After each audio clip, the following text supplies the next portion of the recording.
महाराष्ट्राचा।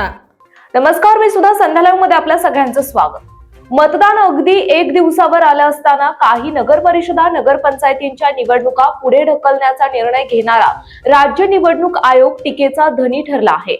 सत्ताधाऱ्यांसह विरोधी पक्षांनीही आयोगावर आगपाखड केली आहे। निवडणुका रद्द करण्याचा निर्णय अत्यंत चुकीचा आहे। कोणीही न्यायालयात जाईल आणि निवडणूक पुढे ढकलण्यात येईल असे आजपर्यंत कधीच झाले नाही।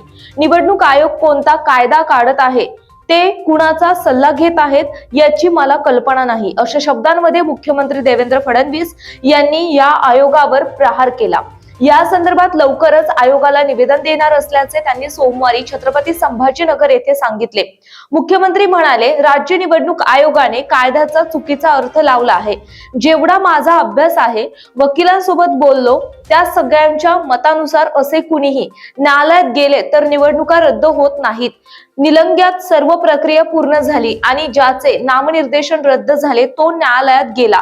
मग अशा वेळी ज्यांनी नामनिर्देशन अर्ज दाखल केले त्यांना प्रचाराचा वेळ मिळाला, अर्ज परत घेण्याचा पूर्ण वेळ मिळाला। कुणीतरी आयोगाला प्रतिवादी केले म्हणून संपूर्ण निवडणूकच पुढे ढकलणे चुकीचे आहे। निवडणूक लढण्यासाठी ज्यांनी प्रामाणिकपणे मेहनत घेतली त्यांचे कष्ट वाया गेले।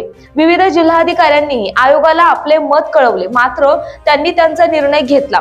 आयोग स्वायत्त असल्याने त्यांचा निर्णय मान्य करावा लागेल असंही ते म्हणाले। निवडणूक आयोगाला पडला संकेतांचा विसर। मतदार यादीतील घोळ, दुबार मतदार हा गोंधळ असतानाच मतदानाच्या काही तास आधी काही ठिकाणच्या निवडणुका रद्द करून राज्य निवडणूक आयोगाने गोंधळात आणखी भर घालून गोंधळात गोंधळ अशी स्थिती करून ठेवल्याची टीका मतदारांकडून केली जात आहे। देशभरात लोकसभा आणि राज्यात विधानसभा निवडणुका केंद्रीय निवडणूक आयोग कोणत्याही गोंधळाशिवाय पार पाडत असताना राज्य निवडणूक आयोगाने शेवटच्या क्षणी घातलेला या घोळावर सर्वपक्षीय नेते, उमेदवार आणि सामान्य मतदारही नाराजी व्यक्त करतायत। कायदेशीर सल्ला घेऊनच निवडणुका पुढे ढकलल्या आहेत। 17(1) ब नुसार उमेदवाराने अपील केल्यास अर्ज मागे घेण्यासाठी ठराविक वेळ देणे गरजेचे होते, अन्यथा संपूर्ण निवडणुकीवर त्याचा परिणाम झाला असता, असे राज्य निवडणूक आयोगाने म्हटलंय। ताज्या आणि महत्त्वपूर्ण बातम्या पाहण्यासाठी आजच आमच्या संध्या लाईव्ह न्यूज चॅनलला YouTube वर सबस्क्राईब करा आणि बेल आयकॉन प्रेस करा।